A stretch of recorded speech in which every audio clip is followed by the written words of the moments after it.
இன்றைக்கு தொல்காப்பியத்தின் சொல்லதிகாரத்தில் உரியியல் அதிலே 794வது நூற்பாவை காண்கிறோம்.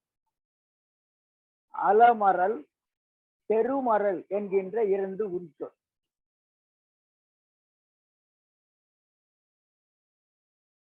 இரண்டும் சுழற்சி. அலமரல் என்னும் உரிச்சொல்லும் தெருமரல் என்னும் உரிச்சொல்லும் ஒன்றும் அறியாது சுழல்வது என்னும் பொருளை கொடுக்கும். அதாவது அலமரலாம்பா அப்படின்னு சொல்றோம், இயல்பா பேசுறோம். அது இலக்கிய சொல்லுதான். அதாவது இந்த அலமரலுக்கு அலமரல்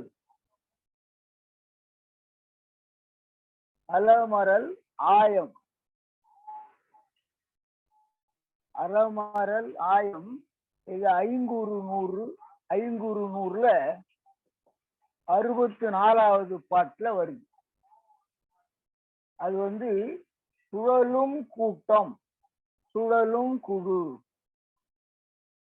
பாருங்க, இதுக்கு பேரு சுழற்குழு என்று சுருக்கமா சொல்லலாம். சுழலும் குழு அல்லது சுழலும் கூட்டம், அப்புறம் சுழற்குழு என்று சொல்லலாம். இது ஐங்குறு நூறு 64வது பாட்டுல இது இருக்கு. அதே மாதிரி தெருமரல் உள்ளம், இது எந்த இலக்கியத்தில் இருக்குன்னு தெரியல, நான் அப்புறம் சொல்றேன். தெருமரல் உள்ளம், அதுக்கும் சுழலும் உள்ளம், அதாவது ஒரு நிலையில் இல்லாமல் அலைபாய்கின்ற உள்ளம், அவ்வளவுதான் சுழலும் உள்ளம்.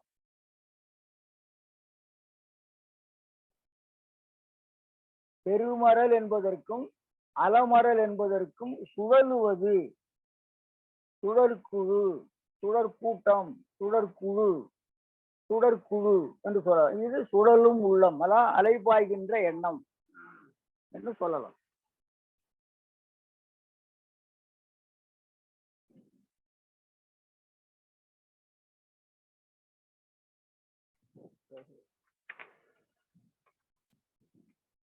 மழ குழ என்னும் இரண்டு உரிச்சொல். இது 795. மழவும் குழவும் இளமை பொருள. மழ என்னும் உரி சொல்லும் குழ என்னும் உரி சொல்லும் இளமையை குறிக்கின்ற பொருள்களாகும். அதாவது இதுவும் பாருங்க, இலக்கிய வழியாகவே மழ களிறு, இது புறநானூற்றுல 88வது பாட்டுல இருக்கு. 38வது பாட்டு அது இளங்களிறு.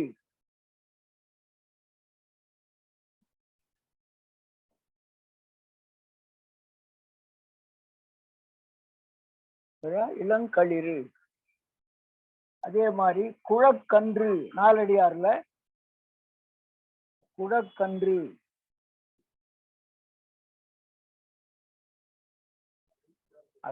அதாவது மழை குழ, அதுதான் குழக்கன்று. நாலடியார்ல 101வது பாட்டுல வருது.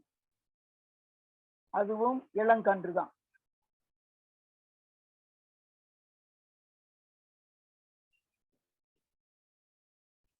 மழை களிறு என்றாலும் இளங்களிறு, குழக்கன்று என்றாலும் இளங்கன்று. அப்போ மழை என்பதற்கும் குழ என்பதற்கும் இளமை என்று பொருள். இளமை. அதனாலதான்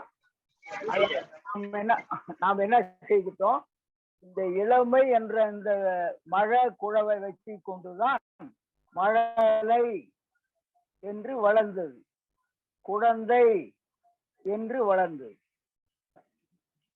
அதுதான் அதுக்கு வேறு. மழை என்ற இளமைதான் மழலையானது, குழ என்ற இளமைதான் குழந்தையானது.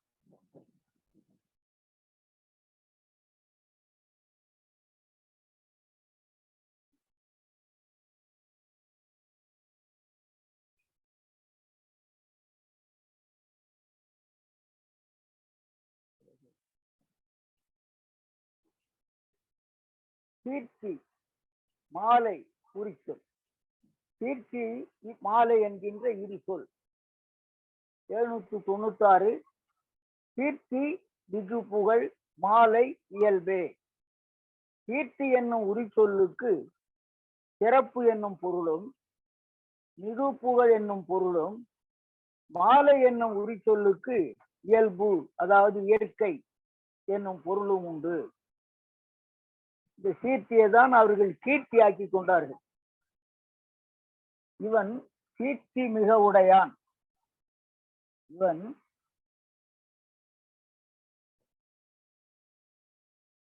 கீர்த்தி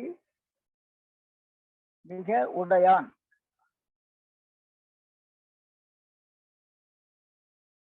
என்பது இவன் அதாவது மிகு புகழ் உடையவன்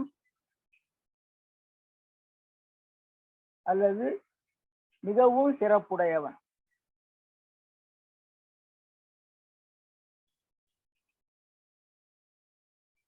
என்பது பொருள். அதே மாதிரி அதாவது இரவல்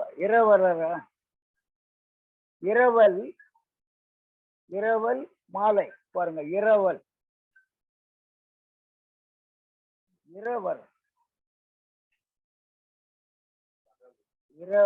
இரவல் மாலை. இரவல் தான் அது அங்க தவறா இருக்குதுன்னு நினைக்கிறேன். இரவல் மாலை ஆனே. இரவல் மாலையானே. இரவெல்லாம் நாம இலவசமா வாங்கிட்டு வர்றோம்னு சொல்றோம் இல்லையா? இரவல் என்பதை நாம் இலவசமா வாங்கிட்டு வரோம்னு சொல்றோம். இந்த இரவல் என்பது அதாவது இறக்கும் இயல்புடையவன்னு அர்த்தம். பாத்தீங்களா? அதேதான் இரவல். அதுதான் அதாவது மாலை இயற்கை. அதாவது இரவல் மாலையோட மாலை தான் நமக்கு தேவை. மாலை மாலைதான் பொருள். அதாவது நமக்கு தேவை கீர்த்தியும் மாலையும் தான். இரவலை பத்தி நமக்கு கவலை இல்லை. நமக்கு தேவை இதுதான். அதாவது இவன் இறக்கும் இயல்புடையவன் அர்த்தம். அவ்வளவுதான். இந்த மாலை என்பதற்கு இயல்பு இயற்கை.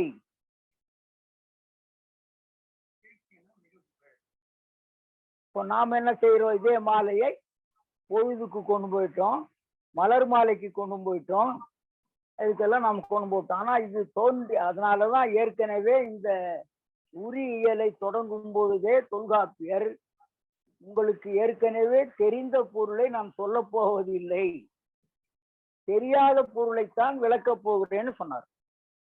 அதனாலதான் தெரிந்த பொருள் நமக்கு ஏற்கனவே மாலை என்றால் மலர் மாலையும் பொழுது மாலையும் தான். ஆனா அதுக்கு இன்னொரு பொருள் இருக்கு. மாலை என்பதற்கு ஒரு பொருள் என்னன்னு கேட்டால், எங்கே தொடங்குகிறதோ அங்கே முடியும், அது மாலை. ஆமா, இணைச்சிருவாங்க. நீட்டா சரமா தொடுப்பார்கள், அது கோர்த்து விட்டாக்கா மாலை. அதே மாதிரி 6 மணிக்கு மாலை நேரம்னா காலை 6 மணிக்கு வருது. காலை 6 மணி என்பது மறுபடியும் மாலையில தொடுகிறது. அதனால் அது மாலை. அவன் எப்படி எல்லாம் இருந்திருக்கான்னு பாருங்க. காலை மாலை தொடுகிறது, அது கூடிக்கொள்கிறது, அதனால அது மாலை. அது வேறு. ஆமா, நாம இங்க பாக்குறது மாலைக்கு இயல்பு இயற்கை. அவ்வளவுதான். அதுதான் நமக்கு தேவை. அவன் இறப்பதுன்னா பிச்சை எடுப்பது, யாசிப்பது, இரவல் கேட்பது இயற்கை அவனுக்கு. அது வேற செய்தி. நமக்கு அது தேவையில்லை. நமக்கு தேவை மாலை தான்.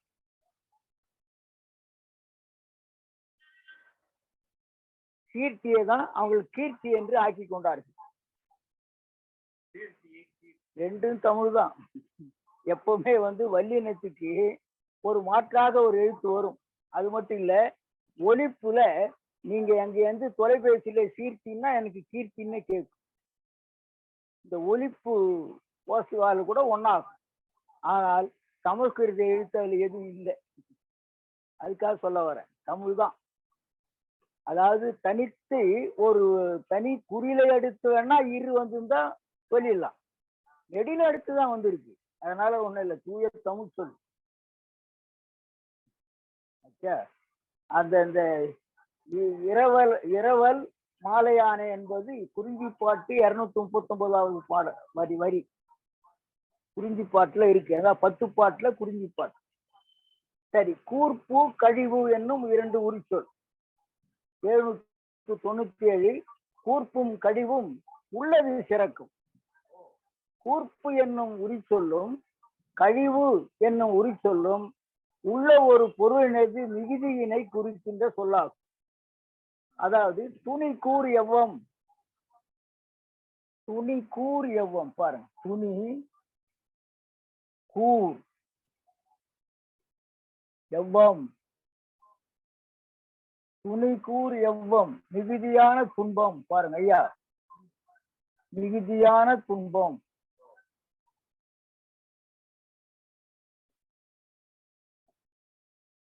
இந்த துணி என்பது இது எவ்வம் என்பது துன்பம், எவ்வம் தான் துன்பம். இந்த கூர் என்பது மிகுதியான, துணி கூர் எவ்வம் மிகுதியான துன்பம். இது கூர் என்பது மிகுதி. நாம என்ன நினைக்கிறோம், கூர்னா கூர்மை, கூர்மதி என்றால் கூர்மையான தெளிவான நுட்பமான மதி என்று பொருளலாம். இங்க அது இல்லை, மிகுதி என்ற பொருளை காட்டுகிறது. எவ்வளவோ மாற்றமான ஒரு சொல். அதே மாதிரி கழி கண்ணோட்டம் பாருங்க, இது தெரியும் உங்களுக்கு. கழி ஏற்கனவே நாம மிகுதியான பொருளை தான் பயன்படுத்துறோம். கழிப்பேறு வகை என்று சொல்லணுமே, அதுதான் கழி கண்ணோட்டம். இது ஏற்கனவே பயன்படுத்துறோம். கழி கண்ணோட்டம் என்பது மிகுதியான கண்ணோட்டம்.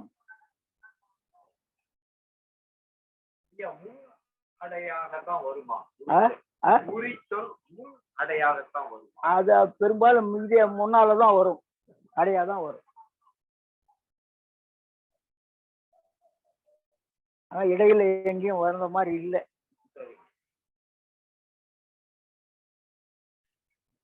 அடுத்து கதவு துணைவு என்னும் உரிச்சொல். 798 கதவும் துணைவும் விரைவின் பொருள, விரைவின் பொருளன்னு இருக்கும், பொருள் இருக்காது. சரி, கதவு என்னும் உரிச்சொல்லும் துணைவு என்னும் உரிச்சொல்லும் விரைவு பொருளை உணர்த்துவன. கதழ் பழி நெடுந்தேர் நற்றிணையில இருக்கு பாருங்க. கதழ் பரி நெடுந்தேர், இது நற்றிணையில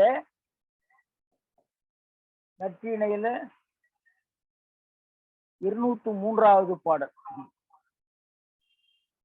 கதழ் பரி நெடுந்தேர், இந்த பரி என்பது குதிரை, இந்த கதழ் என்பது என்ன சொல்றார் பாரு, விரைவாக செல்லுகின்ற குதிரை.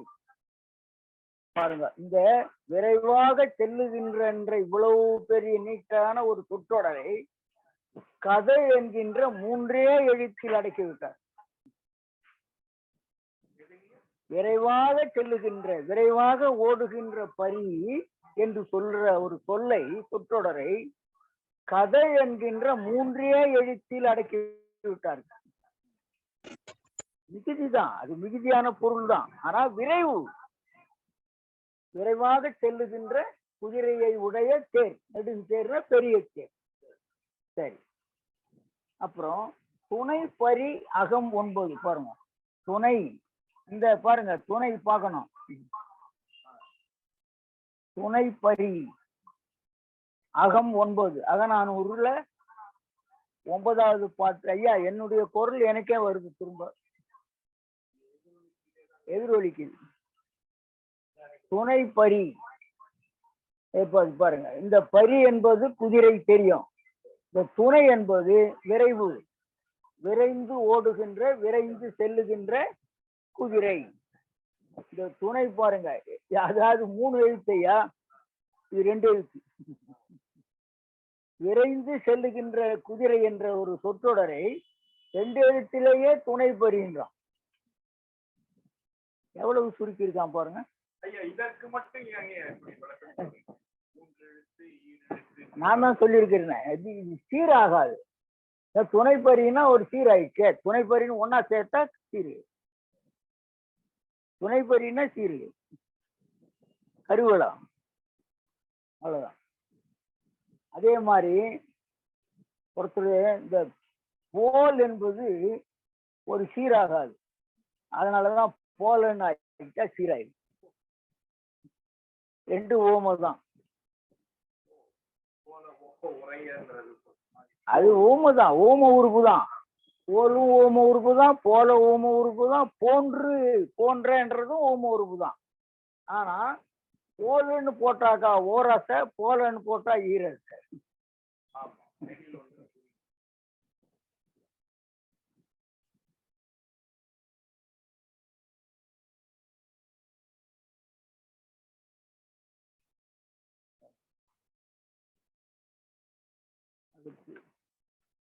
அதிர்வு விதிர்ப்பு என்னும் இரு சொல். 799. அதிர்வும் விதிர்ப்பும் நடுக்கம் செய்யும். அதிர்வு என்னும் உரி சொல்லும், விதிர்ப்பு என்னும் உரி சொல்லும் நடுக்கம் என்னும் பொருளை தருவனவாகும். அதிர வருவதோர் நோய். திருவள்ளுவர் 429வது குறள்ல எதிரதா காக்கும் அறிவினாருக்கு இல்லை, அதிர வருவதோர் நோய் சொன்னாரு. அங்க நடுக்கம் தரக்கூடிய மிகப்பெரிய துன்பம் என்று பொருள். இங்க அதிர என்பதற்கு அதாவது மிகப்பெரிய அதனாலதான்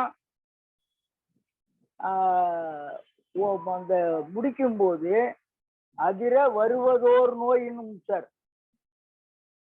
அங்க எதிரதா காக்கும் அறிவினாருக்கு இல்லை, இந்த அதிர வருவதோர் என்ற அந்த ஓர் போட்டாதான் அந்த பொருள் வரும் என்பதற்காக தான் ஓராக மாற்றி இருக்காருன்னு எழுதியிருக்கேன்.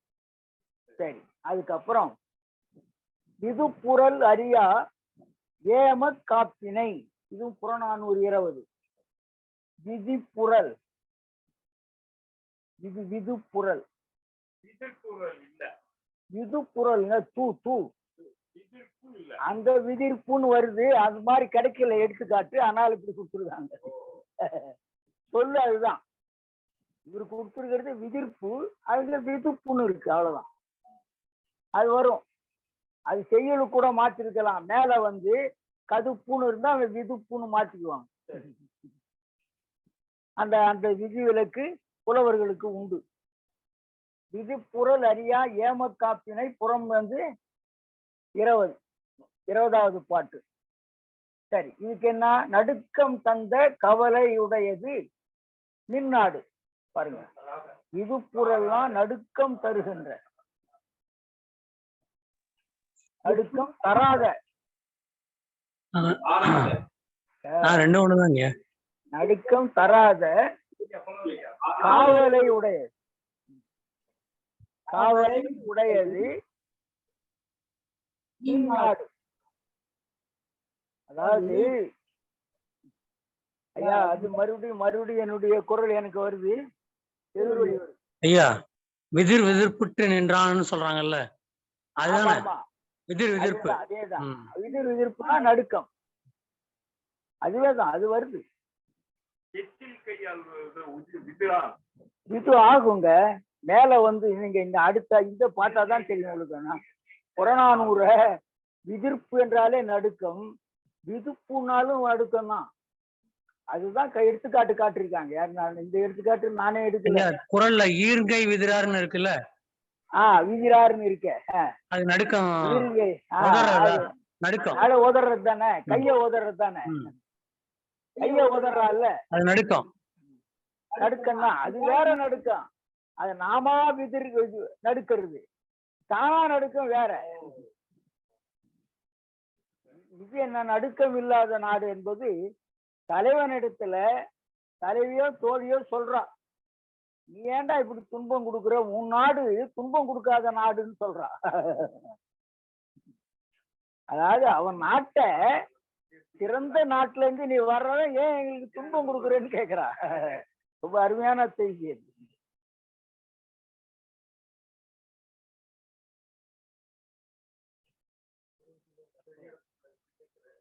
பெரும்பாலும் அது மட்டும் இல்ல, தலைவியை விட தோழி தான் சிறந்த அறிவாளி.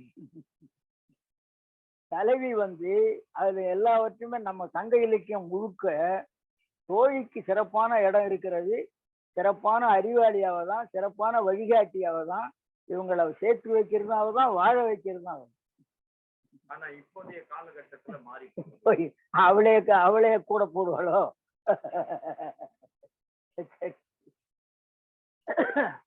சரி, வாறுதல், போகல், ஒழுகல் 3 சொல்லுக்கு ஒரு இடத்துல சொல்ற. வாறுதல், போகல், ஒழுகலுக்கும் 800வது நூற்பா. வார்தல், போகல், ஒழுகல் 3ம் நேர்வும் நெடுமையும் செய்யும் பொருள. அதாவது பாருங்க, வாறுதல், போதல், ஒழுகல் என்னும் 3 உரி சொல்லும் நேர்மை நெடுமை ஆகிய பொருள்களில் வரும். நேர்மைன்னா நேர்பு, அதாவது என்பது வரிசை. இப்போ நேர்மை 2 தூய தமிழ் சொல்லு தெரிஞ்சுக்கிட்டீங்களா? தொல்காப்பியரே சொல்றாரு நேர்மை.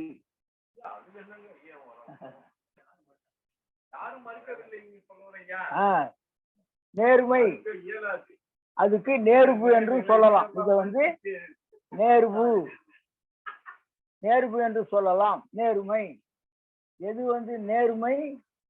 வாறுதல் என்பதும் அதாவது பொருள்களில் வரும். நேர்மை என்பதும் வரிசை, ஒழுங்கு என்னும் பொருளை கொண்டது. இதுக்கு என்ன பொருள் பாருங்க. நேர்மைக்கு வரிசை, ஒழுங்கு, வரிசை ஒழுங்கு என்ற பொருள் உண்டு. அதே மாதிரி நெடுமை என்பது நீட்சி. நெடுமை எது நெடுமை? இந்த போகல் நெடுமை. பாருங்க, வார்ந்து இலங்கு வை எயிறு. எயிறுன்னா பல்லு, கூர்மையான பல்லுன்னு பொருள். வார்ந்து இலங்கு குறுந்தொகை 14வது பாட்டு. வளர்ந்து, வார்ந்து, வார்ந்து இலங்கு வை எயிறு. வையின்னா கூர்மையான, எயிறுன்னா பல்லு. அது வரிசையாய் விளங்கும் கூறிய பல்லாகும். பாருங்க, இந்த வார்ந்து என்பதற்கு வரிசையாய் விளங்கும், இந்த வைக்கு கூர்மை, கூர்மையான, எயிருக்கு பல்லு. வார்ந்து தான் நமக்கு தேவை. வார்ந்து என்பதற்கு வரிசை என்று பொருள். பிறகு போகு கொடி மருங்குல். அங்க பாருங்க, போகல்னு சொன்னாரு நூற்பாவில. இப்போ போகு குடி மருங்கர் என்பது உரையாசிரியர் எடுத்து காட்டுறாங்க. அவளுக்கு வேற கிடைக்கல, போகல் கிடைக்கல, போகுதான். போகு என்பது போகல் ஆகலாம், போகல் போகு ஆகும். பாருங்க, போகு கொடி மருங்குல் என்னது? போகு கொடி மருங்குல்னா என்ன ஐயா? மருங்குல் இடை. அப்ப என்ன பார்த்தா, ஒழுங்கான கொடி போன்ற இடை. இத பாருங்க, இந்த போகுக்கு ஒழுங்கு,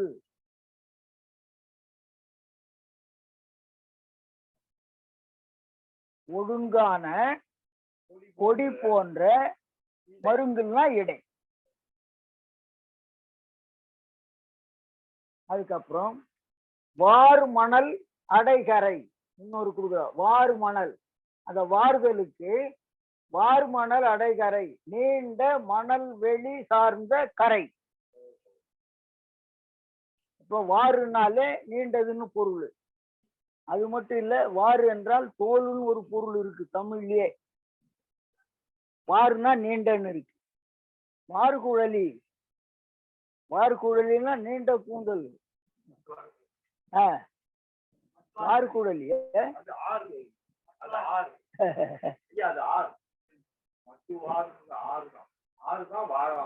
இல்ல இல்ல, இந்த வாரும் இருக்கும். ஆறு வர்றதுக்கு வழி இல்லை. மட்டும்னா அளவு நீண்டன்னு அர்த்தம். ஐயா ஐயா ஐயா அளவு நீண்டன்னு அர்த்தம். மட்டும்னா அளவு. அப்ப வாருன்னா நீண்ட. அளவு நீண்ட கூந்தல். ஐயா அளவு நீண்ட அளவு நீண்ட கூந்தல்னு பொருள். அது மட்டு வார் குழல் என்றால் அளவு நீண்ட குரல் என்று ஒரு பொருள். பிறகு பாருங்க, இங்கே வாறு மணல் அடைகரை என்பது மணலால் ஆன நீண்ட கரை. சரி. மால்வரை ஒழுகிய வாழை. பாரு, மால்வரை ஒழுகிய வாழை. பாரு, மால்வரை ஒழுகிய வாழை. பாருங்க, வாழை மரம்னு எழுதுல சங்க இலக்கியங்கள்ல. நாம வாழை மரம்னு எழுதி கொண்டிருக்கிறோம். மால்வரை ஒழுகிய வாழை திருப்பானாற்றுப்பட 21வது பாடல்ல வரியில பெரிய மலை மீது வரிசையாய் வளர்ந்திருக்கின்ற வாழை. மால்வரை ஒழுகிய வாழை. இங்க ஒழுகி என்பதற்கு வரிசை. ஒழுங்கா நில்லுங்கப்பான்னு போய் சொல்றோம். வரிசையா ஒழுங்கா நில்லுன்னு சேர்த்து சொல்றோம். இந்த ஒழுகுன்றாலே வரிசைன்னு பொருள் இருக்கு நம்ம கிட்ட. வரிசைக்கே ஆமா, ஒழுகுதான். அது மட்டும் இல்ல ஐயா, வரிசைக்கு இன்னொரு பொருள் நம்ம கிட்ட இருக்கு. அதாவது நிரல் நிறைன்னு எழுதுறோம் பாருங்க. அதாவது நிரல் நிறைன்னு எழுதுறோம். அது இல்ல, அது என்னது? ப்ரோக்ராமுக்கு என்ன எழுதுறீங்க? நிகழ்ச்சி நிரல். நிகழ்ச்சி நிரல் எழுதுறீங்க பாருங்க.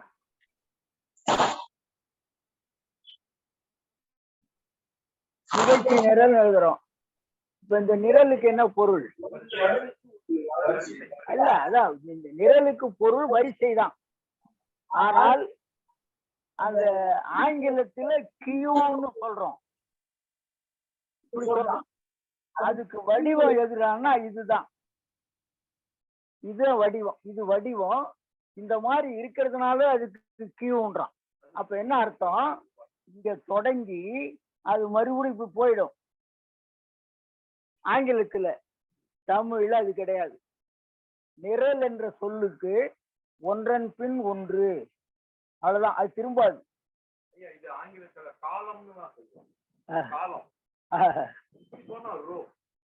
அது அதுக்கு வேற சொல்றேன். அது இதை சொல்லிட்டேன்ல, அதுக்கு அடுத்து சொல்றேன். இதுக்கு கியூன்னு சொல்றதுக்கு காரணம் இது இந்த மாதிரி திரும்ப வரும். அதனாலதான் அதை கியூன்னு சொல்றான். நம்ம கிட்ட நிரல் என்று சொல்வதற்கு காரணம் திரும்பாது. ஒன்றன் பின் ஒன்றுதான். அது அப்படியே வளைந்து போனாலும் ஒன்றன் பின் ஒன்றுதானே தவிர திரும்புவது இல்லை. சரியாச்சா? இந்த நிகழ்ச்சி தெரியும், நிகழ்ச்சி நிரல் ஆச்சு. இந்த நிரல் போச்சா, நிறை நிகழ்ச்சி நிரல் நிறை. இந்த நிறையும் வரிசை தான். இந்த நிறை வரிசை தான். இப்படி போகும். இதுதான் நிறை. இது என்ன, எங்க இருந்து வந்தது? தமிழ்ல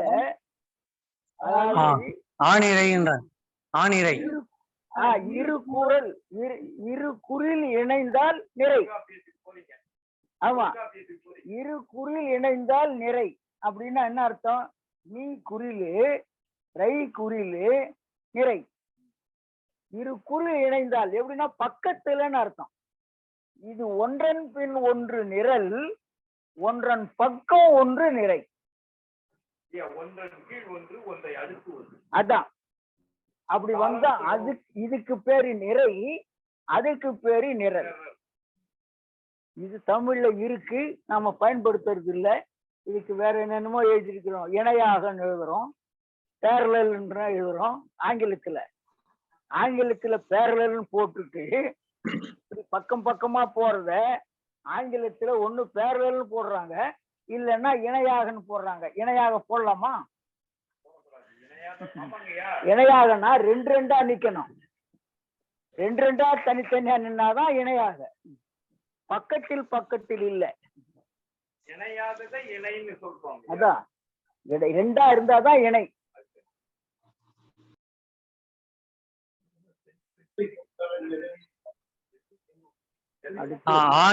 ஆணிரை சொல்றாங்கல்ல, அந்த நிறையும் வரிசைதான். அதுவும் வரிசைதான். அது என்ன, ஒண்ணு பின்னாடி ஒண்ணு இல்ல, ஒன்று இருக்காது. ஒன்று இப்படி இருக்கும், இப்படி இருக்கும். நிறைன்னா அதுக்கு கூட்டம். அங்க கூட்டம் என்று பொருள். இந்த நிறைக்கு அங்க கூட்டம்னு பொருள். பசு கூட்டம் ஆநிறை. சரி. அடுத்து தீர்தல் தீர்த்தல். இது தன்வினை பிறவினை. தீர்தல் என்பது தன்வினை. அதுல இருக்கும். வார்தல் வரும், வார்த்தலும் வரும். ஏன்னா வார்தல் இயல்பாக வருவது, வார்த்தல் பிறரை ஏவி செய்வது. ஆமா, அது ஒன்று உண்டு. வார்த்தல் தான், வார்த்தல் தான். வார்தல்னா தானாக வாருவது. வார்த்தல் அது வாருதல். வார்த்தல் என்பது காட்சி ஊட்டுவது. அதுதான் வார்ப்படம். சரி, அதனாலதான் நான் வார்த்தை தூய தமிழ்னு சொல்றதுக்கு காரணம். எல்லாரும் என்ன சொல்றாங்க, வார்த்தை தமிழ் கிடையாது எல்லாம் சொல்றாங்க. பாருங்க, வார்த்தை தமிழ் கிடையாதுன்னு சொல்றதுக்கு காரணம் என்ன? அது என்ன அர்த்தம்? தொல்காப்பியரு கிளவி ஆக்கிரம்னா சொல்றாரு. கிளவி ஆக்கம். அப்போ கிளவியை ஆக்கிறோம், சொல்ல ஆக்கிறோம். அப்போ இது சொல்லை உண்டாக்குகிறோம். அதனாலதான் வார்த்தை. வார்த்தைன்னா உண்டாக்குதல். அதனால வார்த்தை என்பது தூய தமிழ் சொல். வார்த்தை என்பது வார்தான் பகுதி. வார்னா ஊத்துறது. வார்த்தை என்றால் ஊற்றி எடுக்கிறது, அதாவது உருக்குவதை போல உண்டாக்குவது. வார்ப்படம்னு சொல்றோம். உருக்கி ஊற்றி எடுத்த ஒரு கருவி. உருவாக்குவது. அதுதான் உருவாக்குவதுதான் வார்த்தை. ஆமாங்க, விகுதி வாரு. பகுதி தாங்க வாரு. ஐகாரம்னு சொல்ல வேண்டியதான், ஐன்னு சொல்ல வேண்டியதுதான், இல்ல வார்த்தைன்னு சொல்ல வேண்டியதுதான். ஐதான் பகுதி. வார்த்தை வார்த்தையாகு. ஆச்சா, இப்ப பாருங்க. வார்தலுக்கு வரிசை தானே சொல்றீங்க? வருதல் நேர்மை, வரிசை. நேர்மைதான். வரிசை வரிசை வரிசை வரிசை உண்டு. கக்குடுக்கை நன்கனியார் ஒரு பாட்டு போடுறாரு இல்ல,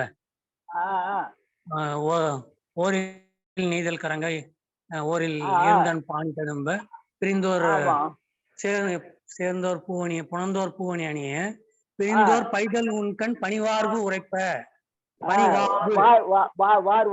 அந்த கண்ணீர்ல வரிசையா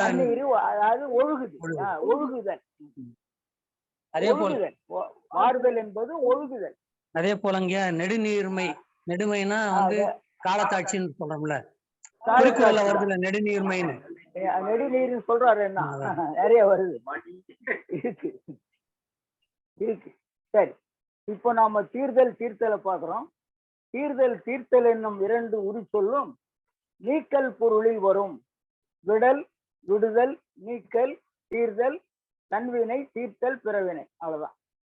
பாருங்க, பசி தீர்த்தல். பாருங்க, பசி தீர்தல். இது பசி தீர்தல்னா தானாகவே உண்டு பசியை தீர்த்து கொள்ளுவது தீர்தல்.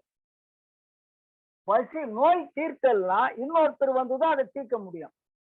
பாருங்க, நோய் தீர்த்தல்.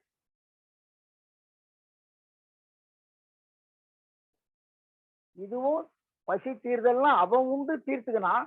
இதுவே பிறர் உண்ண வைத்து தீர்க்கலாம். அதுக்கு தீர்த்தல் வரும். பிறர் உண்ண வைத்து தீர்க்கலாம். அவன் பசியா கிடந்தான், அவனை உணவு ஊட்டி பசியை தீர்க்கலாம். அங்கேயும் வரும். என்ன ஒண்ணு, ரெண்டு பொருளையும் வரும். தன்வினையா வரும், பிறவினையாவும் வரும். அவ்வளவுதான். ஆனால் தீர்த்தல் தான், தீர்தல் தான். அதுக்கு பொருள் என்ன? அதாவது விடுதல், நீக்குதல், போக்குதல் என்றுதான் பொருள். கடனை சரி. தீர். கெடவரல் பண்ணை. கடனை தீர். ஆஹ் கணக்கை தீர். கடத்தல் தீர்த்தான். அவ்வளவுதான்.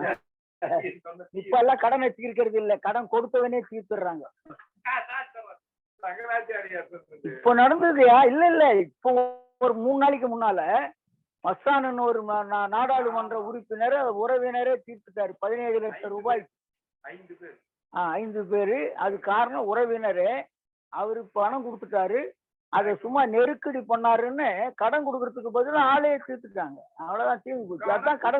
அதான் கடன் தீர்த்தது. அவருடைய கணக்கு கணக்கு தீர்த்தாங்க. அதான் நடக்குது இப்போ.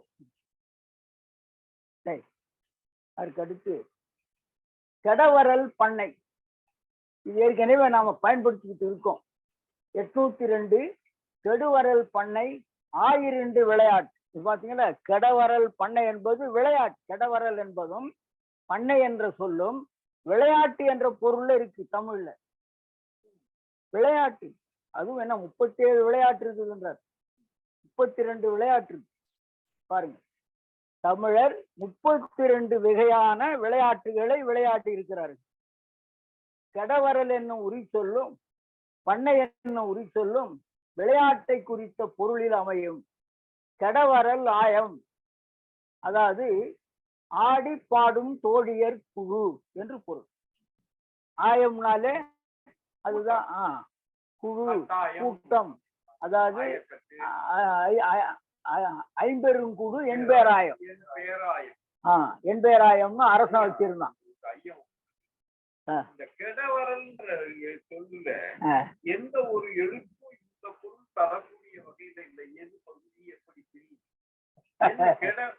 அதாவது இங்க கெடுதல் என்று சொன்னால் நாம என்ன பிரிச்சே பார்க்காம கெடவரல் மட்டும்தான் பார்க்கணும். சில சொல்லு அப்படி உண்டு. சில சொல்லு பகுதி விகுதி பிரிக்க முடியாது. அதே சொல்லு, அதாவது பகா சொல்லு. அப்படி சொல்லுங்க. பகுபதம் பகாப்பதம். பதமும் தூய தமிழ் ஐயா.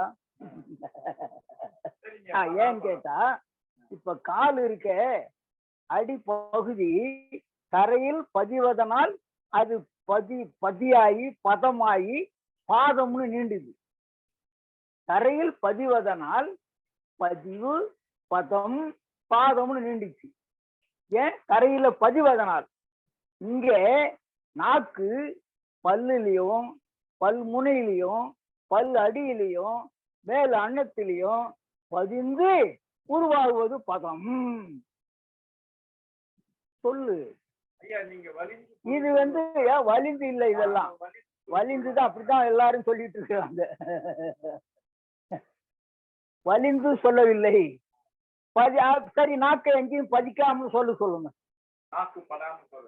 சொல்லுங்க.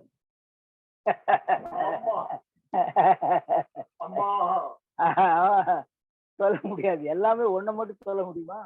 எதுக்கு சொல்ல வரேன்னா, அப்படி பதிந்து உருவாகுவதுதான் பதம். இது பாதமா ஏன்னா பாதம்னு நீண்டா கால ஆயிடும்ட்டு பதத்தோட நிறுத்தி வச்சுட்டான். அதனால எல்லாமே சொல்றான். அவன் சமஸ்கிருதமும் சொல்லிட்டு இருக்கிறதுனால நாம சமஸ்கிருதமும் சொல்லக்கூடாது. சரி சரி. கெடவரல் ஆயம் ஆயர் கூட்டம் பாடும் தோழியர், அதாவது ஆடி பாடும் தோழியர் கூட்டம் குழு. சரி.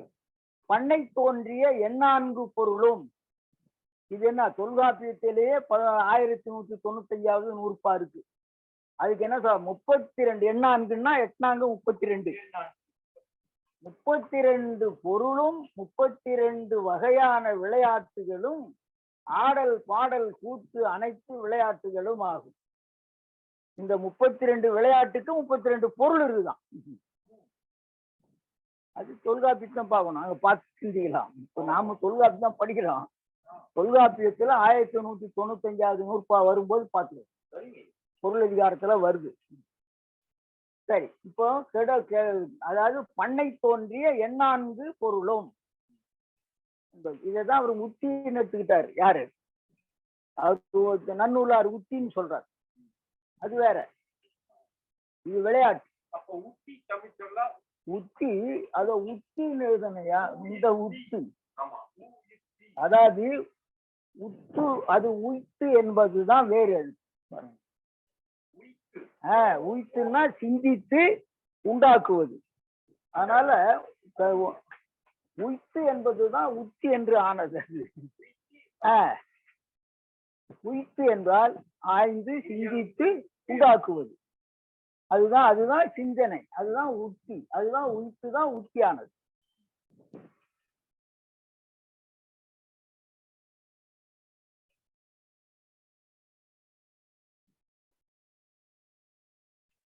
அதுக்கப்புறம் இப்போது தட கய நளி 3 சொல்லுக்கு ஒரே நூற்பால பொருள் சொல்றார். 803 தடவும் கயவும் நளியும் பெருமை. அவ்வளவுதான். 3ம் பெருமை என்கின்ற பொருளை தருகிறது. பெருமைன்னா பெரிய. தட கய நளி என்னும் 3 உரி சொல்லும் பெருமையை, அதாவது பெரியதை உணர்த்தி அமைகின்ற சொல்லாகும். பாருங்க, தடக்கை ஐயா, தடக்கை தடக்கை புறநானூறு புறம் 394. அதாவது பெரிய கை நீண்ட கை. எப்போதுமே அரசனுக்கு தடக்கை உடையவன் சொல்லுவாங்க. தடம் தோல் அப்படின்னா நீண்ட தோலை உடையவன் என்று பொருள். தடக்கை என்று சொல்லுகிறார். நீண்ட கை அது என்ன, முழங்கால் வரலும் தொங்கணும். ஒரு அரசனுக்கு கை முழங்கால் வரலும் சொல்லணும். இன்னும் இருக்கு. அதே மாதிரி கயவாய் பாருங்க, கய வாய். இது அகநானூறு அகம் 118வது பாட்டு. அதாவது பெருவாய், பெரிய வாய், பெரிய வழி. இங்க வாய் என்பது வழி. சரி, ஏற்கனவே சொல்லியிருக்கிறேன். இந்த வாய்க்கே பொருள் வழிதான். நம்ம வாய் இருக்கே, அதுக்கு பொருளே வழிதான். என்ன வழி? இருவழி. உணவு செல்வதற்கு, அதாவது சொல் என்றால் பாருங்க, சொல்லுன்னா 2க்கு பொருள் உண்டுயா. சொல்லுன்னா நாம பேசுற சொல்லு. அதே சொல்லுக்கு நெல்லு, அரிசி, உணவுன்னு இருக்கையா. அதே சொல்லுக்கு இன்னொரு பொருள் நெல்லு, அரிசி, உணவு. அப்போ நெல்லு, அரிசி, உணவு உள்ளே செல்வதற்கு வாய் வழி, சொல் வெளியே வருவதற்கு வழி வாய். அததான் அவன் என்ன பண்ணான், வாயின்னு இப்படி எழுதலாம். இது வாய், WAY வாய். நான் அப்படிதான் படிப்பேன். நீங்க படிக்க மாட்டீங்க. நீங்க வேன்னு தான் படிப்பீங்க. வாய் தான் அது. வாயின்னா வழி. வாயின்னு அவன் எழுதிட்டு உங்களுக்கு வேன்னு சொல்லி கொடுத்துட்டான்.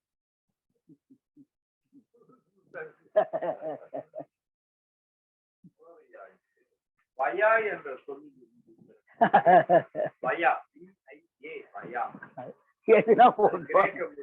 நான் கண்டுபிடிச்சது அவ்வளவுதான். இது சரியா இல்லையா ஐயா? இது வாயா இல்லையா? வாய் தானே ஐயா. உங்களுக்கு ஆங்கில ஒலிப்பை சொல்லி கொடுத்துட்டாங்க, நீங்க வேணு படிக்கிறீங்க. எனக்கு ஆங்கில ஒலிப்பு தெரியாது, நான் வாயின்னு தான் படிப்பேன். ஆனாலும் 26 எழுத்துக்களும் ஒவ்வொரு எழுத்துக்கும் அந்த சொல்லுக்குள் அமையும் போது சரி சரி கயவாய் அச்சா. அதுக்கு அடுத்து நளிமலை. நளிமலை நாடன். நளிமலை என்னது? பெருமலையா? பெருமலை, பெரிய மலையை உடைய நாடன். அதுவும் புறநாதம். நடினாலும் பாருங்க ஐயா, தடை என்றாலும் பெரிய, கய என்றாலும் பெரிய, நளினாலும் பெரிய. எல்லாம் உரி சொல்லுதான். தடை என்ற சொல்லும், கய என்ற சொல்லும், நளி என்ற சொல்லும் பெரிய என்ற பொருள்ல தான் வரும். மரபு எப்படி அழிந்து? அதான் நாம அப்படி அழிச்சிட்டோம். அழிந்து போல அழிச்சிட்டோம். அதுக்கு மூல காரணம் சிற்றிலக்கிய காலம். சிற்றிலக்கிய காலம்னா அது செய்த வேலை. காலம் அதாவது தொல்காப்பியர், திருவள்ளுவர் காலம் மேல வச்சுருங்க. பிறகு சங்க காலம் வைங்க. அதுக்கப்புறம் சங்கம் மருவிய காலம்னு ஒண்ணு இருக்கு. அதுக்கடுத்துக்கு பக்தி காலம்னு ஒண்ணு வந்துச்சு. அவங்க கொஞ்சம் சேர்த்தாங்க. அதுக்கப்புறம் என்ன ஆச்சு, அதுலயே 2 இருந்தது. பக்தி காலத்துல வைணவ காலம், சைவ காலம். சைவர்கள் ஓரளவுக்கு தமிழை கெடுக்கல, ஆனா தமிழை காப்பாத்தல, அதுவும் தப்பு தப்பு பண்ணாங்க. ஆனால் வைணவர்கள் அதுல ரெண்டு கூடு, தென்கலை வடகலை ஆக்கி, தென்கலை தமிழை காப்பாத்திச்சு, வடகலை தமிழை கொண்டு. அவங்களும் அப்படிதான் பண்ணாங்க. அவங்க சமஸ்கிருதமும் தமிழும் கலந்து எழுதினார்கள், பேசினார்கள். வடகலை. தென்கலை தான் தூய தமிழ் வேணும்னு பாடுபட்ட ஒரு குழு. அத ரொம்ப அருமையா எழுதுறாரு அப்பாதுரையார். தென்கலகாரம் பூரா தமிழன்னே சொல்றாரு. தமிழனெல்லாம் பார்ப்பான ஆனவன் தான் தென்கலன்றார். அதுக்காக தான் அந்த நாமம், அந்த அடையாளம் இருக்கும். நாமம் இது இருக்கும். அவங்க எல்லாம் பார்ப்பனர், தமிழனா இருந்து பார்ப்பனா மாறினவங்க எல்லாம் தென்கலை. அவர்கள் அங்க இருந்து வந்தவங்க அப்படியே வடகலை. இதுக்கு ஒரு எடுத்துக்காட்டு சொல்றாரு. தமிழ்நாட்டுல இஸ்லாமிய ரெண்டு வகையா இருக்கிறாங்க. இஸ்லாம் ஆனவர்கள், இஸ்லாமியர்னு ஒருத்தருக்காங்க, முகமதியர். இஸ்லாம் ஆனவன்னாக்கா தமிழன் இஸ்லாமியனா மாறினவன். அதான் மரைக்காயர் இப்படி எல்லாம் இருக்காங்க. மரைக்காயர் இப்படி எல்லாம் இருக்காங்கல்ல, இஸ்லாம் ஆனவர். அவங்க எல்லாம் தமிழரு.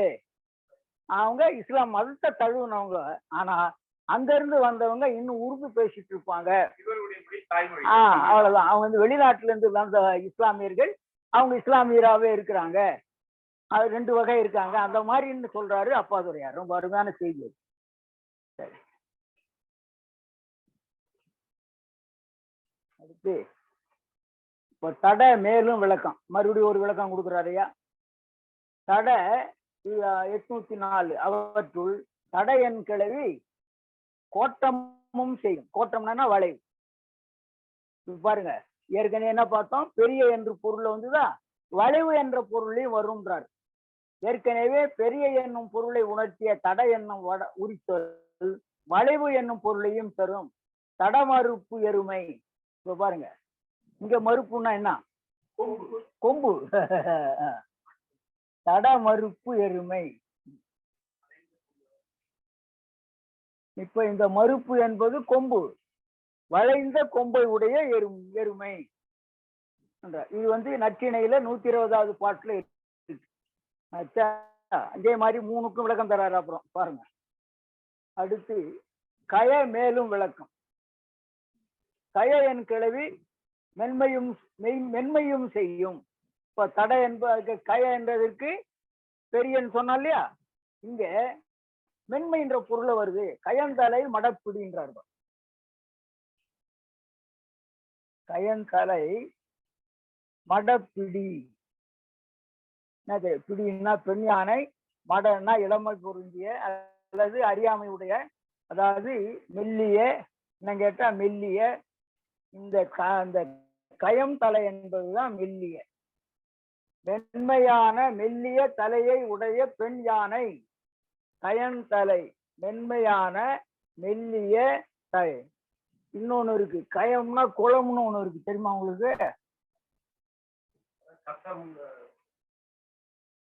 கயம்னா குளம். கயம்னா குளம். அது மட்டும் இல்ல, அதாவது கயவாகும் மன்னன் அவனா, அது ஒரு தீவு, தீவை குறிப்பது. இலங்கை நாட்டை குறிக்கிறது கயவாகும் மன்னன். அந்த இலங்கையிலிருந்து வந்தவனுக்கு பேரு கயவாகு. சரி, அவன் பேரு வாகுதான். கயவாகு என்றால் அதாவது தீவில் இருந்து வந்தவன் என்று பொருள். பாருங்க, இங்க பாருங்க, கயம் தலை மட்டும்னா இங்க இளம் தலை. இளம்னா சிறிய தலையை, மெல்லிய தலையை உடைய, மென்மையான தலையை உடைய என்று பொருள். அதுக்கப்புறம் இன்னொன்னு, அதுக்கும் வேற கொடுக்குறாரு. நளிக்கும். நளி மேலும் விளக்கம். நளியன் கிளவி தெரிவும் ஆகும். தெரிவும்னா அடர்த்தி. பாருங்க, நளி இரு முன்னீர். நாவாய் ஓட்டினீர்கள,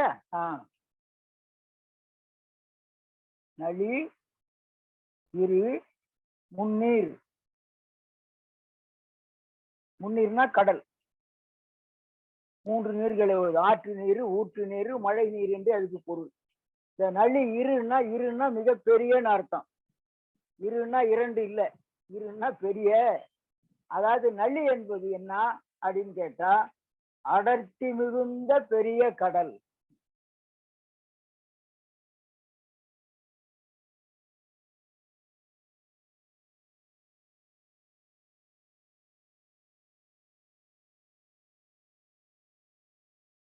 அடர்த்தி மிகுந்த பெரிய கடல் என்று பொருள். இப்போ என்னாச்சு, தடைக்கு வேற பொருள் கொடுத்துட்டாரு. வருமானா வரும். இதுவும் நாம தெரியாம இருந்ததுதான். அதுதான் அவர் சொல்றார். தெரிஞ்ச பொருளை நான் சொல்ல வரல, தெரியாததான் சொல்ல போறேன். புலவர்கள் ஏன் இந்த பயன்பாட்டுக்கு கொண்டு வர மறுக்கிறார்கள்? அதுதாங்க புலவர்கள் காட்டணும். இப்ப நானே சொல்றேன். இப்ப நானே இந்த மாதிரி கொண்டு வரணும்னு நினைச்சா இது புரியலையே, நீயே கேட்குறீங்களே. ஆமாங்கய்யா, அதனாலதான் அவங்க எவன் படிக்க மாட்டான்ற அவங்க எல்லாம் இறங்கிட்டாங்க. இதே மாதிரி வந்துட்டாங்க. ஒருத்தனை பார்த்து சங்க இலக்கியத்தை விட்டுட்டு இறங்கி வந்துட்டாங்க. எல்லாரும் அதுதான். ஒருத்தர் இறங்கினாரு, அது எல்லாரும் விரும்பி படிக்க ஆரம்பிச்சாங்க. எல்லாம் இறங்கிட்டாங்க. ஒண்ணும் இல்ல, பாவேந்தர் பாரதிதாசன் சொல்றாரு, நான் இன்னும் கேட்டா அவரு ஆன்மீகவாதியா இருந்த போது மிகச்சிற தெளிவான பாடல்களை எழுதிட்டார். தெரிவுன்னா உயர்ந்த சங்க இலக்கியம் மாதிரி. மயிலம் சுப்பிரமணியர் துதியமுதுன்னு ஒரு நூல் இருக்கு. அதை மயிலம் சுப்பிரமணியர் துதியமுது, அதை படிச்சு பாருங்க, உங்களுக்கே புரியாது. சங்க இலக்கியம் மாதிரி தான் இருக்கும். பாரதிதாசன் பாடணும். அதை சொல்றாரு, நான் பாரதியார் பாடலை பார்த்து எளிமையை கற்றுக்கொண்டேன். நான் கொஞ்சம் கடுமையா எழுதிக்கிட்டு இருந்தேன். அவர் எளிய பாடல்களை கொடுத்தாரு, அது மக்களிடத்துல போட்டு பரவிச்சு. அதை பார்த்த உடனே நானும் எளிமைக்கு மாறிவிட்டேன். இந்த மாதிரிதான் எல்லாரும் ஆனாங்க. பாவேந்தர் எப்படி ஆனா, மற்றவங்க எப்படி ஆவாங்க பார்த்துங்க. ஆனா அவரு போய் வேற ஏதோ அவர்கிட்ட ஆசிரியரா இல்லை, அவர்கிட்ட மாணவனா கத்துக்கல. 18 வயதிலே பள்ளிக்கு புலவர் முடிச்சுட்டு ஆசிரியரா போனவர் பாவேந்தர் பாரதிதாசன். சரி, அதுக்கடுத்து பழுது என்று ஒரு சொல்லு. பழுது பயம் என்றே. பயம்னாக்கா பயன். பயம்னு நம்ம பயம்னு சொல்லிக்கிறோமோ அது இல்லை. பயம்னா பயன். பழுது என்னும் பயம், அதான் போலியா வரும்ன்றார். அதாவது இதுல இருந்து சிக்கல் ஒண்ணு இருக்கு. தொல்காப்பியருக்கும் நன்னூலாருக்கும் உள்ள சிக்கல் என்னன்னு கேட்டா, பாருங்க, பயம் என்ற சொல்லுக்கு பொருள் என்ன, பயன். இப்ப இது சொல்றது அதான். பயம் என்பது நூற்பாவுல இருக்கு. பொருள் என்னன்னு கேட்டா பயன்.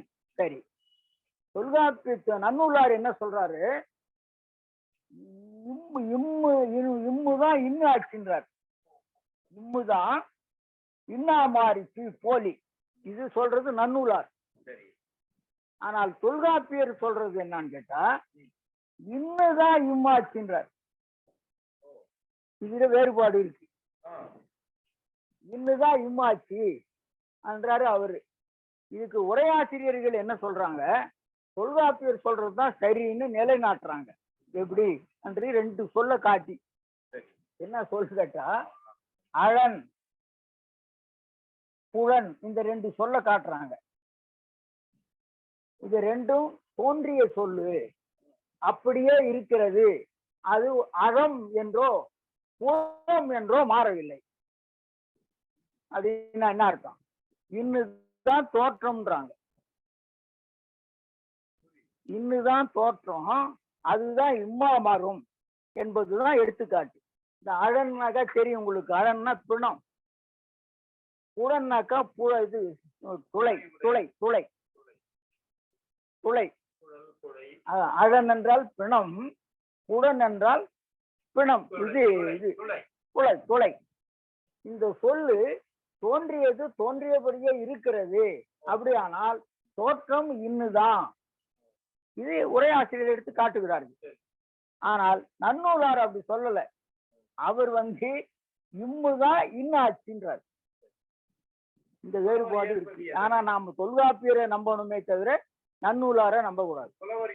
சரி, திருவள்ளுவர்கிட்ட போனேன், அவர் 2யுமே பயன்படுத்திருக்காரு. என்ன பண்றது? அதாவது அறம்னு எழுதுறாரு, அது அவர் செய்தாரா படியேற்றம் செய்தானா எனக்கு தெரியல. அரண் என்றும் இருக்கிறது.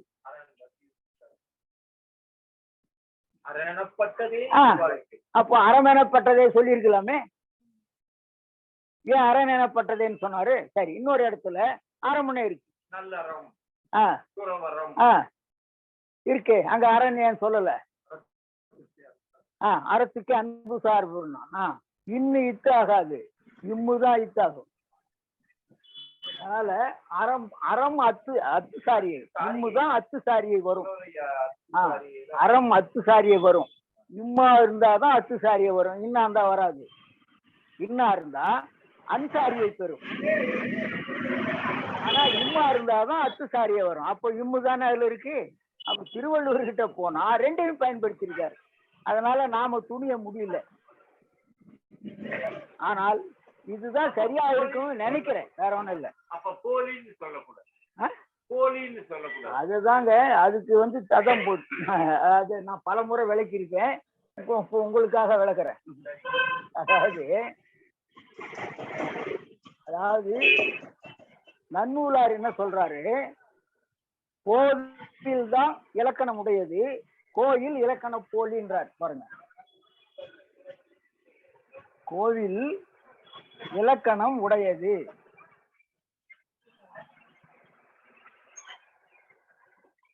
அப்போ சரியாயிடுச்சா? சரி, கோயிலுக்கு என்ன சொல்றாரு,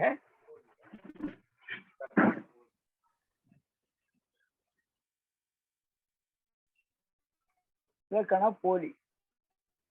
அச்சா, தொல்காப்பியர் என்ன சொல்றாரு, அவர் என்ன சொல்றாரு, இன்னோடு கிளப்பின் இயற்கையாகும்ன்றாரு. என்ன அர்த்தம், கோவோட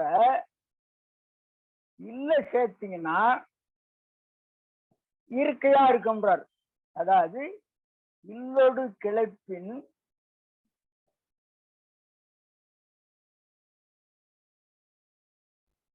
இயற்கையாகும் அப்படின்னா என்ன சொல்லுங்க பாக்கலாம், நீங்க தான் சொல்லுங்கள. கோவோட இல்லு சேர்ந்தா இயற்கையா இருக்கும்னா அப்படியே இருக்கும், ஒரு மாற்றமும் நிகழாதுன்னு அர்த்தம். அப்ப என்ன அர்த்தம் பாருங்க, அதுதான் அவர் சொல்றது, அதுதான் தொல்காப்பியர். ஆனால் இந்த நூற்பாவுக்கு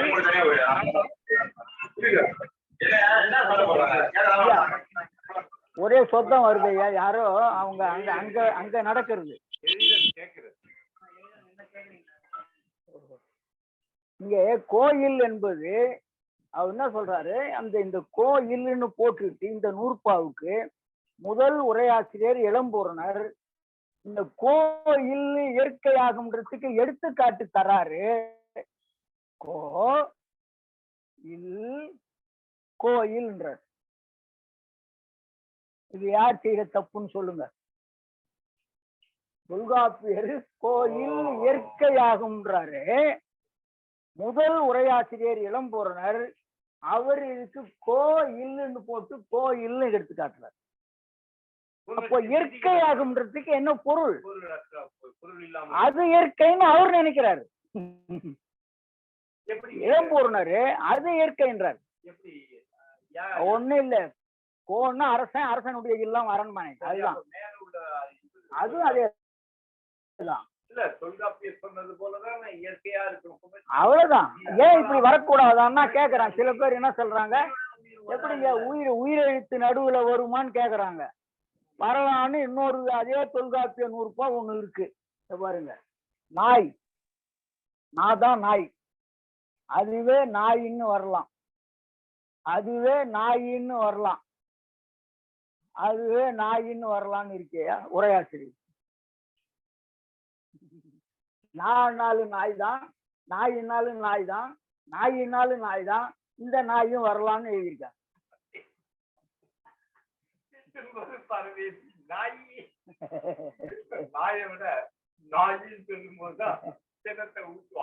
இப்போ ஏன் கோயில் இருக்கக்கூடாது, தொல்காப்பியர் சொல்றபடி எழுதலாம். ஆனால் நாம இப்படி எழுதுவதுதான் எப்படின்னு கேட்டா அந்த நன்னூலாருடைய நூற்பாப்படி இதுதான் சரி. அவர் என்ன சொல்றாரு, ஐவடி எவ்வும் ஏனை உயிர் வடி வவ்வும்ன்றார். என்ன அர்த்தம், நின்ற சொல்லின் இறுதியில ஐ இந்த மூன்றும் இருந்து உயிரெடுத்து வந்ததுன்னா யகர உடம்படுமைதான் பெறும். மாறினா மற்றதுக்கெல்லாம் வகர உடம்படுமைதான் பெறும் அடிச்சிட்டார் ஒரே அடி. அப்போ கோயில் கோவில் தான் சரி. அதனாலதான் அவர் இலக்கணம் உடையதுன்னு சொன்னார். இறையனார் அகப்பொருள் முறை. ஆமா, அவ்வளவுதான். அப்ப இறைவன் சொல்வது பிழை. பிழை இறையன் தாங்க வரும். இறையனார் அகப்பொருள். இறையனார் அகப்பொருள் அவன் சரியா இருக்கு, அங்க சரியா இருக்கு, நாம் தான் தப்பு பண்றோம். இறையனார் அகப்பொருள் உரையும் தான் இருக்கு. இறையன் அதே மாதிரி குறுந்தொகையில அந்த 2வது பாடல் இறையன்னா இருக்குது, இறைவன் கிடையாது. அந்த இறைவன் வந்து இவங்க இறைவனாக்கி கடவுளாக்கி அதுக்கு கதை கட்டி விட்டாங்க. அதனால இப்படிதான் சரி. நாம வந்து இப்படி எழுதலைனாலும் பரவாயில்ல, இப்படி எழுதலாம், தவறு இல்லை. ஏன்னா ஐ வழி எவ்வும் ஏனை உயிர் வழி வவ்வும் என்பது சரியா இருக்கும்.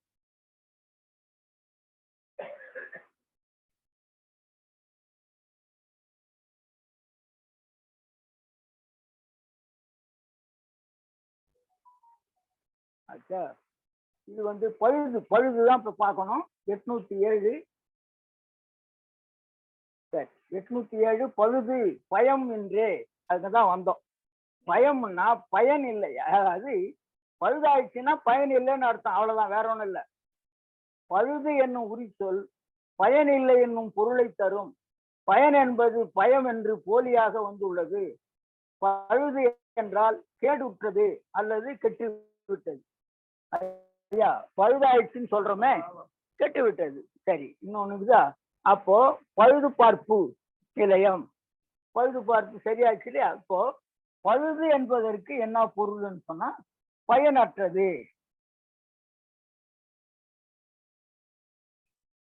கெட்டு விட்டது,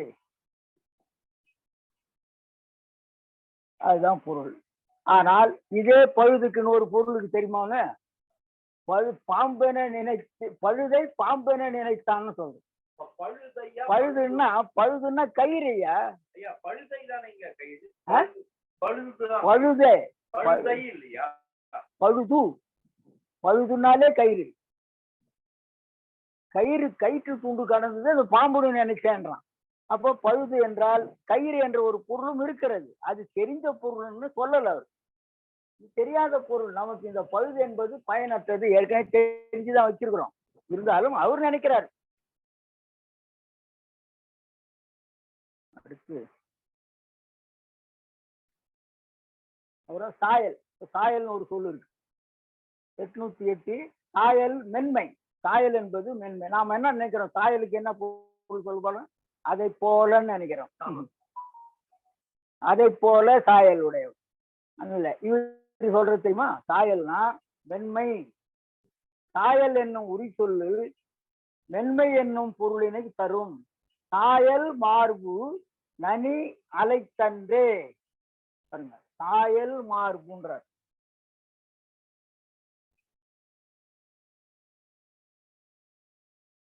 சாயல் மார்பு என்பது இங்க மென்மையான மார்பு.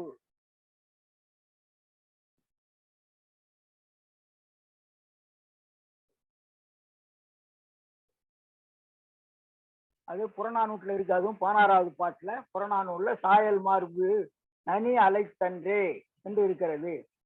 அதே மாதிரி மயில் போன்ற சாயலை உடையவள் என்று நாம் என்ன பண்றோம் கூறும்போது அதுவும் மென்மைத்தன்மை என்றுதான் சொல்றாங்க. ஆனா நாம் என்ன நினைக்கிறோம், மயில் மாதிரி இருக்கிறாங்கன்னு சொல்றோம்.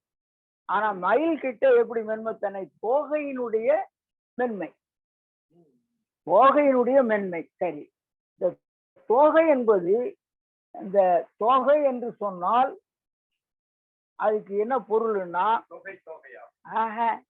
அந்த விரித்து ஆடுகின்ற அந்த பகுதிதான் தொகை. அது ஆணுக்கு தான் உண்டு. நாம பெண்ணை தொகைன்றோம், தலைகீழ கொண்டு போயிட்டோம். இந்த தோகை என்பது அந்த விரித்து ஆடுகின்ற பகுதி இருக்கே, அதுக்குதான் தோகை. மற்றதெல்லாம் இறகு சிறகு. மற்றதெல்லாம் அந்த விரித்து ஆடுகின்ற பகுதி மட்டும்தான் தோகை. சரி, எல்லாமே வச்சு இங்க தோகைன்னா கூட அந்த தோகை அதுக்குதான் உண்டு. மற்றது பெண் தோகை, பெண் மயிலுக்கு இறகுதான் உண்டு, தோகை கிடையாது. அதனாலதான் அது தோகை என்று சொன்னாலே ஆண்மயில் தான், ஆடுவது ஆண்மயில் தான். ஆனா நாம சொல்றதெல்லாம் தோகை. பெண்ணை போய் தோகைன்னு சொல்றோமே, பெண்ணுக்கு போய் தோகைன்னு சொல்றோமே. என்ன கூத்து. காரணம் அல்ல, அந்த நிகழ்ச்சியை மட்டும்னு வச்சுக்கிட்டு சொல்றோம். அந்த விரித்து ஆடுகின்ற நிகழ்ச்சியை மட்டும் வச்சுக்கிட்டு சொல்றோமே தவிர அது ஆண்மை. அது ஏன் விரிக்குதுன்றது காரணம் உண்டு. அந்த விரித்து ஆடுவதை கண்டுதான் பெண்மையில் கிட்ட வருமா, அதுக்காகவே அது ஆடுகிறது.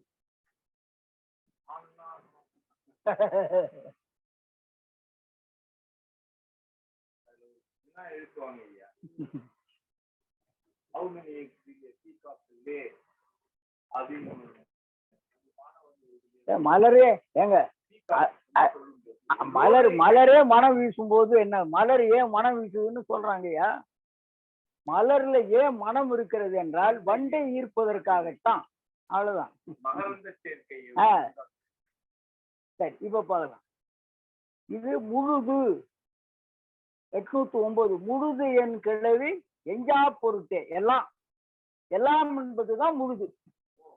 சரி, முழுது என்னும் உரிச்சொல் ஏதும், அதாவது ஏதும் எச்சமின்றி என்னும் பொருளில் அமையும். உலகம் முழுதாண்ட சிலப்பதிகாரத்துல 809. எல்லாம் ஒரு வரி 2 சொல்லுதான் இருக்குது. அதாவது 809. முழுது என் கிழவி எஞ்சா பொருட்டே. முழுது என்னும் உரிச்சொல் எதுவும் மிச்சமின்றி என்னும் பொருளில் அமையும். உலகம் முழுதாண்ட, அதாவது ஒரு மொழி வைத்து உலகாண்ட சேரலாதன். ஒரு மொழி வைத்து உலகாண்ட சேரலாதன் சிலப்பதிகாரத்துல இளங்கோவடிகளினுடைய செங்குட்டினுடைய அப்பா பேரு தான் சேரலாதன். அவரை சொல்றாரு, ஒரு மொழி வைத்து உலகம் முழுவதும் ஆண்டவன், முழுதாண்ட சிலப்பதிகாரம். அப்போ ஒரு மொழி என்பது என்ன, சமஸ்கிருதமா இருந்தது. அப்போ சிலப்பதிகாரத்துல ஒரு மொழி வைத்து உலகாண்டானா? என்ன முழுதும் சொல்லலாம், முழுவதும் சொல்லலாம், தப்பு இல்லை. ஆனா முழுதும் தான் தொல்காப்பியத்துல இருக்கு. நாம அது செய்யுள்ள வேலை செய்யறாங்கய்யா. அது பாருங்க, இந்த முழுதும்னா பாருங்க புளிமா, இத வேற மாற்ற முடியாது. அதே நீட்டணும்னா முழுவதும் கருவிளம். விளம் வேணும்னா நீட்டிக்கிறது. இது புலவர்கள் செய்த வேலைதான். முழுதும்னா புளிமா, முழுவதும்னா கருவிளம். அது வேற அளவெடுத்துக்கிறது. என்ன நீட்டிக்கிட்டா அளவெடுத்துக்கிறது. அதாவது கூந்தல் அதிகமா இருந்தா கொண்டை அதிகமா போட்டுக்கலாம்.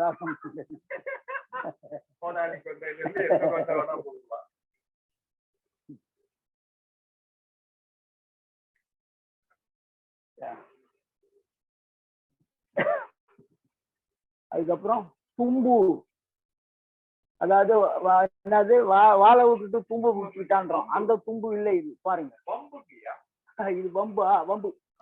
வம்புன்னா இன்னொரு இடத்துல பார்க்கலாம். 810 வம்பு நிலையின்மை. பாத்தியா, நிலை இல்லாத சொல்லலாம் வம்பு. வம்புன்னா மனம்னு ஒரு இடத்துல இருக்கு. ஆமா, இல்ல இதே வம்புக்கு மனம்னு ஒரு பொருள் இருக்கிறது. இங்க பாருங்க, நிலையின்மை. வம்பு என்னும் உரிச்சொல் நிலையின்மை என்னும் பொருளில் அமையும். அதாவது நிலையில்லாத என்னும் பொருளை தரும். வம்ப மாரியை கார் என மதித்தே. வம்ப மாரியை கார் என மதித்தே. குறுந்தொகை 66. அதாவது வம்ப மாறி காலமல்லாத காலத்தில் பெய்யும் மழை. அத கார் என்பது உரிய காலத்தில் பெய்யும் மழை. வம்ப மாறி என்பது காலமல்லாத காலத்தில் பெய்வது. அப்ப என்ன அர்த்தம்? இந்த வம்ப மாறி என்பது முறையானது அல்ல. அதாவது நிலையில்லாத மழை. சும்மா அந்த கோடைக்கால மழைன்னு சொல்லுவாங்க இல்லையா, ஒரு தடவை பெய்துட்டு போயிடும். சரி, இது காணல் சொல்லலாம்னு ஒருத்தர் சொல்றாரு. வம்ப மாறி காலத்தை வரும். கார் என்பது உரிய காலத்தில் பெய்யும் மழை. சிறப்பாக, அதாவது சிறப்பாக தேவையான அளவு பெய்வது, உறுதியாக பெய்வதுதான் மாறி. அதாவது காலத்துல பெய்கிற மழை கார். இது வம்ப மாறி. நான் வந்து இது உண்மையான மழைன்னு நினைச்சிட்டு ஏமாந்துட்டேன்னு குறுந்தொகையில காதலி சொல்றான்.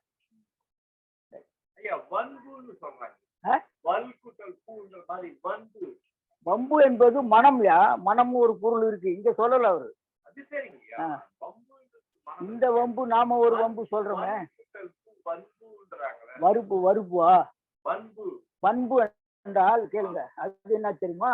வன்முறை. இந்த வற்புறுத்தல். இல்ல இல்ல, இந்த வன்பு என்பது வன்முறை.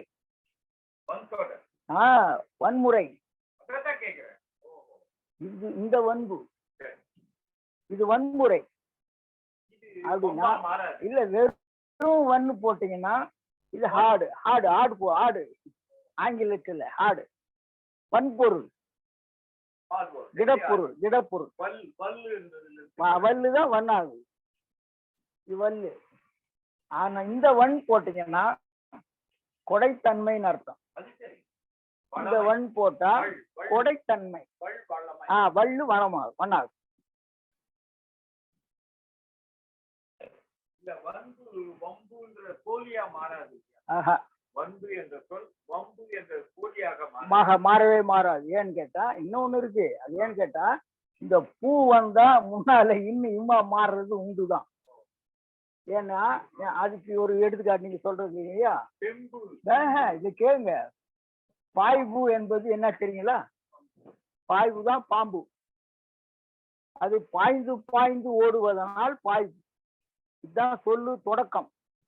அது காலப்போக்கில் இந்த பூவோட இந்த இது வல்லினம், இது இடையினம், ஒத்து போவாது, பாம்பா மாறி. ஏன்னா இதோட ஒத்து போற இனம் இதுதான். இம்முதான் பாதான் இம்மு, அதோட ஒத்து போறது. அதனாலதான் பாய்பு பாம்பா மாறிச்சே தவிர பாம்பு வந்து வேர் சொல் கிடையாது. பாய்பு தான் வேர் சொல். அது பாய்ந்து பாய்ந்து ஓடியது. அதுக்கப்புறம் மற்ற சொல்லெல்லாம் இருக்கு, அது வேற. ஆனா பாம்பு என்ற சொல்லுக்கு வேறு இதுதான், பாய்வு தான்.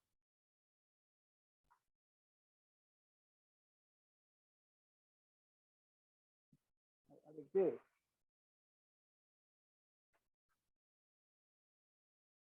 இந்த 811 நிறுத்திக்கிறேன்.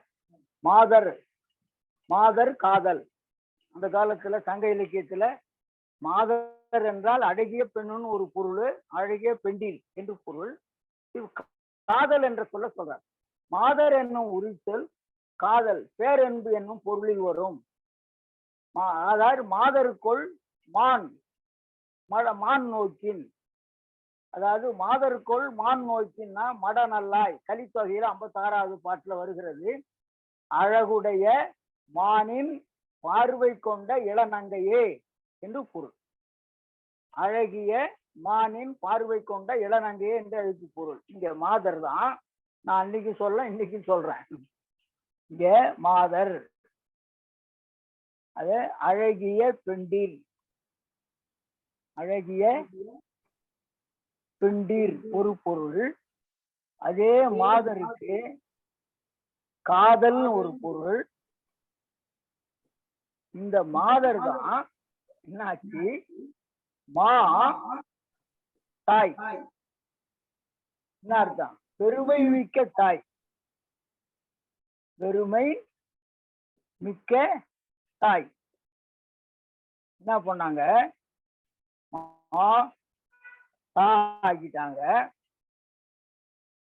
ஐய தூக்கிட்டாங்கயா. தாய ஐய தூக்கிட்டாங்க. மாதா பிதா குரு தெய்வம் தான். மாதா இது சமஸ்கிருதம். ஆங்கிலேயம் சும்மா இருப்பானா? அதே மாதரை கால தூக்கணும், மதர் ஆகணும், தாய் ஆக்கிட்டான்.